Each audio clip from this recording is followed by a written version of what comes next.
Hey guys, I am Avanya and today I am with all you guys with the chapter 2nd of the book Rich Dad and Poor Dad. So the chapter is called अमीर लोग पैसे के लिए काम नहीं करते. So without wasting our time, let's roll the new hashtag. एक incident के चलते रॉबर्ट और माइक को ये लगता है कि उन्हें अमीर बनना चाहिए, जिसके लिए उन्हें पैसे कमाने होंगे और वे एक बिज़नेस शुरू करने के लिए घर घर जाकर टूथपेस्ट ट्यूब्स जमा करते हैं. उस ज़माने में प्लास्टिक के ट्यूब्स नहीं होते थे, लेकिन जो बिज़नेस शुरू हुआ बाद में उन्हें पता चला कि ये इलीगल था. अगर मैं आपको ब्रीफली बताऊं तो वो घर घर जाकर टूथपेस्ट ट्यूब्स जमा करते थे. देन उन्होंने उन सारे ट्यूब्स को जमा करने के बाद एक जगह पर उन ट्यूब को पिघलाया. देन उन्हें सांचे में डाला और कुछ सिक्के बनाए. बाद में उनके पिता ने उन्हें बताया, रॉबर्ट के पिता ने उन्हें बताया कि वो जो कर रहे थे, वो जो सिक्के ढाल रहे थे, वो एक इलीगल वर्क होता है. दोनों बच्चे जो कि अमीर बनने की चाह में थी, उन्हें बहुत दुख हुआ ये जानकर कि वो एक इलीगल काम कर रहे हैं और वो ऐसे अमीर नहीं बन सकते. उनका मतलब था कि हम पैसे बनाएंगे, पैसे कमाएंगे नहीं. लेकिन फिर डैडी ने हमें बताया कि अमीर बनने की शिक्षा अगर चाहिए तो अमीर कैसे बना चाहिए, ये सवाल तुम माइक के डैडी से पूछो. यहाँ पर हम जान पाते हैं कि माइक और रॉबर्ट एक अच्छे दोस्त होते हैं. माइक के डैडी एक अमीर डैडी होते हैं, वही जो कि हमें ये सारा ज्ञान बताएंगे, हाउ टू बी रिच. और रॉबर्ट के डैडी जो कि हमारे अथर हैं, उनके डैडी एक गरीब डैडी होते हैं. माइक के डैडी जो बहुत बिजी थे, उन्होंने माइक और रॉबर्ट की इन बातों को सिखाने के बदले उनसे काम करवाने को कहा, जिसके लिए हर शनिवार को 3 घंटे उन्हें काम करना होता था, वो भी पर आवर 10 सेंट यानी कि 10 सेंट्स के लिए. बस इतनी सी सैलरी जो कि उस ज़माने में भी बहुत कम होती थी, 1 घंटे के हिसाब से बहुत कम. हमने 3 सप्ताह तक काम किया, जिसके लिए हमें वो रेस्टोरेंट में ले गए. वहाँ पर हमें डिब्बों को साफ़ करने का काम मिला. 3 सप्ताह बाद मैंने काम छोड़ने का फ़ैसला किया, क्योंकि मुझे ये समझ नहीं आ रहा था, क्योंकि ये तो एक अपराध है कि अमीर डैडी इतनी कम तनख्वाह में हम जैसे 9 साल के बच्चों को इतना काम करने के लिए कह रहे हैं. हमें लग रहा था कि वो हम पर अत्याचार कर रहे हैं और ये सही नहीं है. वो हमें कुछ सिखाने के लिए हमसे काम क्यों करवा रहे हैं, वो हमें ऐसे ही सिखा सकते हैं. माइक के कहने पर मैं उनसे मिलने गया और लगभग 1 घंटे की कड़े इंतज़ार के बाद मैंने अपनी सारी शिकायतें उनसे कह डाली. और फिर मुझे अमीर बनने का पहला सबक मिला. मैं उनके हॉल में लगभग 1 घंटे खड़ा रहा, बिना किसी जगह पर बैठे. मैं बस उनका इंतज़ार कर रहा था. सभी लोग उनसे मिल कर जा रहे थे और मुझे उन्होंने अंदर आने का इशारा तक नहीं किया. मुझे बहुत बेइज्जती महसूस हुई और फिर मैं हिम्मत करके उनके सामने गया.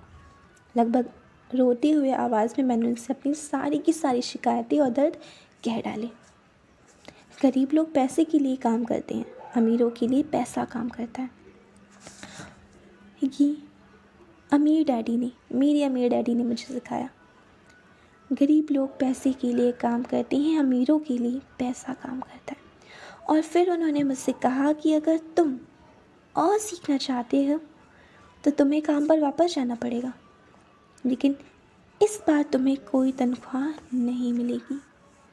ये काम बस इसलिए था कि हम पैसे के बिना काम करना सीख जाएं, जिससे हमारे अंदर ये डर ना रहे कि मेरी नौकरी छूट जाएगी तो मैं क्या करूँगा, क्योंकि मेरे पास पैसे नहीं रहेंगे.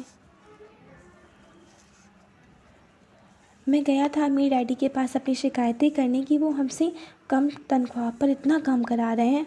और फिर उन्होंने मुझसे अपनी इस तरह काम करवाने का जब रीज़न बताया ना, तो मैं मजबूर हो गया बिना पैसों के लिए काम करने के लिए. हमारे अमीर डैडी हमसे बस ये सब इसीलिए करवा रहे थे ताकि वो हमें समझा सकें, हमें ये सिखा सकें कि पैसों के लिए काम नहीं करते, पैसा अपने लिए काम करता है. और फिर इसी सबक के चलते उन्होंने मुझे और मेरे माइक को बिना पैसों के काम करने के लिए कहा।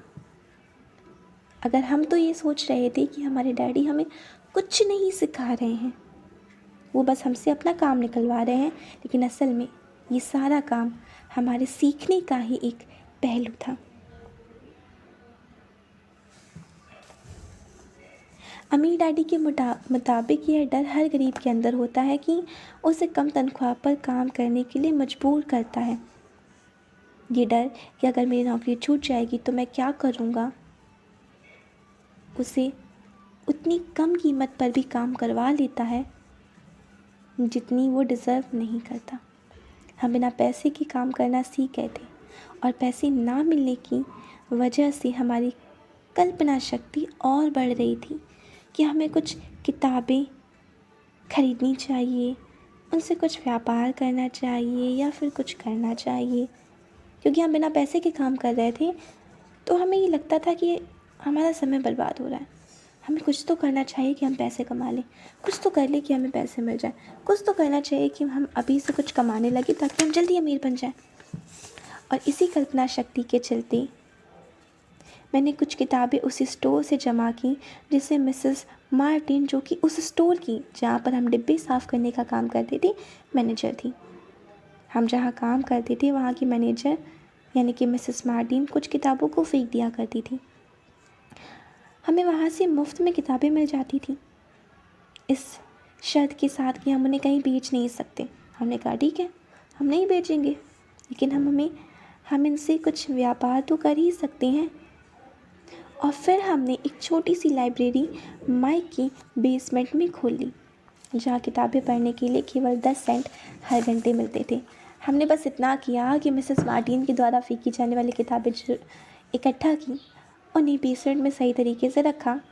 अपने कुछ दोस्तों को इस बारे में बताया कि वो हर घंटे के 10 सेंट दें हमें और फ्री में किताब पढ़ कर जाएँ। उन्होंने अपने दोस्तों को बताया। हर रोज़ कुछ लोग आते, कुछ किताबें पढ़ते और हमें पैसे मिल जाते। सब खुश थे, हमारी भी कल्पना शक्ति बढ़ रही थी और हमने सीखना सही से शुरू कर दिया था। हम मात्र 9 साल के बच्चे थे और पैसे को ढंग से जानते भी नहीं थे जब हमें ये कुछ बेसिक चीज़ें जानने को मिली। ये सच है कि पैसे कमाने का ज्ञान किसी स्कूल में नहीं सिखाते। यही वजह है कि बहुत से लोग अमीर नहीं बन पाते। आपका रिज़ल्ट कभी भी ये तय नहीं कर पाता सही तरीके से कि आप अमीर होंगे कि नहीं होंगे। ये किताब कहीं ना कहीं हमें कुछ ऐसे बेसिक साइकोलॉजिकल फैक्ट बताती है कि हम आखिर क्यों गरीब हैं, आखिर कमी कहाँ रह जाती है। कहते हैं ना, किसी भी चीज़ का इलाज करना हो तो कॉज पर काम करो, इफ़ेक्ट पर नहीं। ये कॉज हमें ढूंढ कर देती है हमारे गरीब होने का। ये किताब बहुत इंटरेस्टिंग है, आप भी सुनिए, मुझसे तो सुन ही रहे हैं। अगर पढ़ना चाहे तो बिल्कुल पढ़िए, as your wish, you can read it. ये था हमारा chapter 2 of the book rich dad and poor dad. At last you are at the platform of the booktuber. I am a winner and today I discussed that chapter. Thank you so much for giving me your priceless time. Take care. Bye-bye.